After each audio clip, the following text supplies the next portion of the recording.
अस्सलाम वालेकुम everyone, welcome back to my channel. कैसे हैं आप सब लोग। आज हम नया लेस का डिज़ाइन बना रहे हैं सिल्की थ्रेड की 3 लेयर्स को यूज़ करते हुए। आप देख सकते हैं बहुत ही इजी है हमारा आज का डिज़ाइन। इसमें हमें बेस रो बनानी नहीं है, बट अगर आप बिगनर्स हैं, आपको डिस्टेंस लेने में कुछ मुश्किल लगता है, तो आप पहले बेस रो बना लिया कीजिए। कभी कभी हमारे डिज़ाइंस में सिंपल सिंगल क्रोशे की बेस रो काम करती है, और कभी कभी 2 चेन और कभी कभी 3 चेन के साथ। आज का जो मैं डिज़ाइन बना रही हूँ उसके लिए रेकमेंडेड है 2 चेन प्लस सिंगल क्रोशे के साथ आप पहले बेस रो बना लीजिए। और अगर आपको डिस्टेंस लेने में मुश्किल होती है तो आप बेस रो के साथ डिज़ाइन बनाइए, वरना हम सिंपली इसको कैरी कर सकते हैं, इजीली बना सकते हैं ताकि आपको आसानी हो। इसलिए मैं बेस रो के बगैर ही बनाऊंगी। सबसे पहले हम अपने सिल्की थ्रेड की 3 लेयर्स कन्वर्ट कर लेते हैं कुछ इस तरह से। एक सिरे को फोल्ड करेंगे तो इस तरह से हमारे पास ये 2 सिरे बन जाते हैं। तो एक बार फिर इसी को एक बार फिर से फोल्ड करेंगे तो ये 3 में कन्वर्ट हो जाते हैं। मेरी किसी बहन ने रिक्वेस्ट की थी कि उनको सिल्की थ्रेड के बारे में बताएं, हम कहाँ से लेते हैं। तो मैं पाकिस्तान से बिलोंग करती हूँ, तो मैं अपनी लोकल मार्केट से यहाँ से ले लेती हूँ। जहाँ भी आप थ्रेड्स लेने जाते हैं, क्रोशे की चीज़ें लेने जाते हैं, या फिर वूल्स भी लेते हैं यहाँ से हम, वहाँ से भी हमें इस तरह के थ्रेड्स मिल जाते हैं। ये अमूमन कढ़ाई के लिए यूज़ होते हैं, मशीनी कढ़ाइयों के लिए यूज़ होते हैं, या फिर आप उनको बोलें कि आपको क्रोशे बनाना है तो आपको इस तरह से बारीक वाला सिल्की थ्रेड होता है। इसको हमेशा हम 3 या 2 लेयर के साथ ही काम करते हैं। ये 1 लेयर के साथ बहुत मुश्किल हो जाता है हैंडल करना। सो इस तरह से मैं 3 लेयर में कन्वर्ट कर लिया है। सो आप भी इजीली इस तरह के थ्रेड्स को अपने लोकल मार्केट से बाय कर सकते हैं। अपनी शॉपकीपर से जाके बोल सकते हैं कि आपको क्रोशे करने के लिए थ्रेड चाहिए, तो इजीली आपको मिल जाएगा। नहीं तो मैंने अपने डिस्क्रिप्शन में दराज का लिंक ऐड किया हुआ है, उसमें मैं इसको दराज से भी कई दफ़ा मैं बाय करती हूँ, तो ये ईज़िली वहाँ से भी मिल जाते हैं। सबसे पहले अपना डिज़ाइन स्टार्ट करने से पहले हमने स्लिप नॉट ले लिया है थ्रेड पे, और स्लिप नॉट को हम अटैच कर देंगे अपने फैब्रिक पे जहाँ पे हमने अपने डिज़ाइन बनाना है।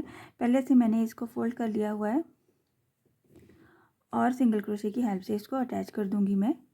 साथ ही मैं 4 चेन ले लूँगी, single crochet plus 4 chain, 1 2 3 and 4। Double crochet का बल लेना है। यहाँ पे हमने डबल क्रोशे बनाना है मॉडिफाइड टाइप से, तो जहाँ पे हमने सिंगल क्रोशे फर्स्ट टाइम में लिया है उसी स्पेस में हमने इसको सिंगल क्रोशे बनाना है। 1 टाइम, 2 टाइम और ये 3। जब हम डबल क्रोशे को 3 टाइम फोल्डिंग्स में से बाहर लेते हैं तो इस तरह से हम इसको मॉडिफाइड डबल क्रोशे भी बोलते हैं, या इस तरह से। यहाँ पे ये वाला पैटर्न हमने कंप्लीट कर लिया 4 डबल क्रोशे के साथ, 4 चेन के साथ डबल क्रोशे। तो इसके एज पे 7 चेन बनाएंगे, 1 2 3 4 5 6 एंड 7। 7 चेन बना लिया, डबल क्रोशे का बल लिया हमने यहाँ पे। ये जो हमारा गैप बना हुआ है डबल क्रोशे के साथ, इसके क्रॉस में हमें इस तरह से यहाँ पे हमने डबल क्रोशे बना लेना है 3 time. 7 chain plus double crochet 1, ये जो हमारा गैप है इसके क्रॉस में 2 डबल क्रोशे, और ये हमारा 3 डबल क्रोशे। जैसे ही 3 डबल क्रोशे कंप्लीट हो जाते हैं तो हम क्या करेंगे, कुछ इस तरह से हम अपना डिस्टेंस डिसाइड करेंगे। डबल क्रोशे का बल लेते हुए यहाँ पे हमने अपने थ्रेड की लेंथ को भी बढ़ा लेना है कुछ इस तरह से। और आप चाहें तो इसको बढ़ा के पहले से एक नलकी पे फोल्ड करके रख सकते हैं ताकि आपको आसानी हो जाए आपके काम में। डबल क्रोशे का बल लिया। नेक्स्ट स्टेप पे हम क्या करेंगे, यहाँ पे कुछ इतना डिस्टेंस हमारा बनता है, हमने थोड़ा सा ढीला रखते हुए इस डिस्टेंस को लेना है। आपने फर्स्ट पे ही अटैम्प्ट पे ही डिसाइड करना है कि हमें डिस्टेंस कितना रखना है वहाँ पे। हाँ, डबल क्रोशे बनाना है मॉडिफाइड। 1 फोल्डिंग में से बाहर आए 2 और ये 3। 1 टाइम फिर से सेम गैप में हमने इसी तरह से डबल क्रोशे बनाना है इस तरह से।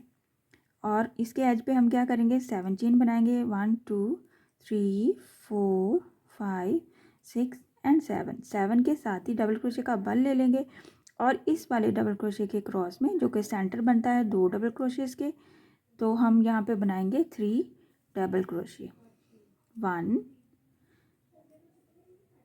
2 एंड 3 डबल क्रोशे बना लेते हैं तो हमारा ये फिनिश हो जाता है। यहाँ पे ही हमारा डिज़ाइन, हम नेक्स्ट पे चले जाते हैं। सेम डिस्टेंस के साथ हमने जाना है, डिस्टेंस इतना ही रखना है कि ये डिज़ाइन हमारा कुछ इस तरह से नज़र आए, बहुत ज़्यादा हमारा डिज़ाइन फ्लैट नहीं हो जाए। इस तरह से मैक्सिमम 5 चेन का डिस्टेंस है, क्योंकि हम यहाँ पे मॉडिफाइड डबल क्रोशे बना रहे हैं जो कि हमारे ट्रिपल क्रोशे की लुक देता है। इसी तरह से सेम गैप में एक बार फिर से ऐसे मॉडिफाइड डबल क्रोशे बना लेंगे हम। ये इस तरह से हमारा डिज़ाइन नज़र आता है। सिल्की थ्रेड से जो हम डिज़ाइन बनाते हैं आपने लाजमी उनको एक दफ़ा प्रेस करना है प्रेस की हेल्प से, ताकि आपका डिज़ाइन थोड़ा सा स्टेबल हो जाए और नीटनेस नज़र आए। 2 टाइम्स हमने डबल क्रोशे बनाया, जब उसके एज पे 7 चेन बनाएंगे 2 3 4 5 6 एंड 7, साथ ही डबल क्रोशे का बल ले लेंगे। इस तरह से हमने 7 चेन जब कंप्लीट कर ली हैं, साथ ही डबल क्रोशे का बल ले लेंगे और 3 टाइम इस वाले सेंटर में हम 3 डबल क्रोशे बनाएंगे। ये हमारा एक बास्केट की लुक का डिज़ाइन बनता है। 1 डबल क्रोशे 2 3 डबल क्रोशे के साथ ही डबल क्रोशे का बल ले लेंगे। सेम डिस्टेंस पे फिर से हम मॉडिफाइड डबल क्रोशे बनाएंगे सेम डिस्टेंस पे। इस तरह से एक ही गैप में हम 2 मॉडिफाइड डबल क्रोशे बनाएंगे। ये हमारा दूसरा, और इनके एज पे 7 चेन बनाएंगे 1 2 3 4 5 6 और ये 7 प्लस 3 डबल क्रोशे यहाँ पे 1 2 एंड ये 3 लास्ट। जब ये लास्ट 3 वाला ख़त्म हो जाता है, साथ ही डबल क्रोशे का बल लेते हैं और सेम डिस्टेंस पे हम फिर से चले जाते हैं और सेम डिस्टेंस पे हम 2 टाइम्स डबल क्रोशे बनाते हैं। कुछ इस तरह से हमारा डिज़ाइंस नज़र आता है। बहुत ही खूबसूरत और नीट भी बनता है और इजी भी है, और इसमें हमें बेस रो एज सच बनाने की ज़रूरत नहीं है, बट आप चाहते हैं तो आप बना सकते हैं। इसी डिज़ाइन को आप इजीली कॉटन थ्रेड से बना सकते हैं। इसी डिज़ाइन को आप इजीली पैराशूट के थ्रेड से बना सकते हैं। आप अपने वूल के पैटर्न्स पे भी बना सकते हैं। जहाँ भी चाहें आप इजीली हर तरह के डिज़ाइंस बना सकते हैं। मैं आपको थोड़ी सी फाइनल लुक बना के शो कर देती हूँ, ताकि आपको आइडिया हो जाए कि हमारा डिज़ाइन बनने के बाद कैसा नज़र आता है। कुछ इस तरह से मैंने थोड़ी सी अपने डिज़ाइन की लेंथ को बना लिया है। आपने इसी तरह से सेम पैटर्न को रिपीट करते हुए अपने डिज़ाइन को कंप्लीट कर लेना है। आप देख सकते हैं बनने के बाद हमारा डिज़ाइन कितना खूबसूरत और बिल्कुल न्यू लुक में नज़र आता है, और इसमें किसी किस्म की कोई भी मुश्किल नहीं है। हमने बिल्कुल सिंपल से स्टिचेस यूज़ करते हुए इसको बनाया है। आज का डिज़ाइन आपको पसंद आया होगा और समझ भी आया होगा। सो काइंडली मेरे चैनल को सब्सक्राइब कर दीजिए, लाइक कमेंट और शेयर भी किया कीजिए। Thank you. इंशाल्लाह नेक्स्ट वीडियो में मिलूँगी नए डिज़ाइन के साथ। अल्लाह हाफिज़।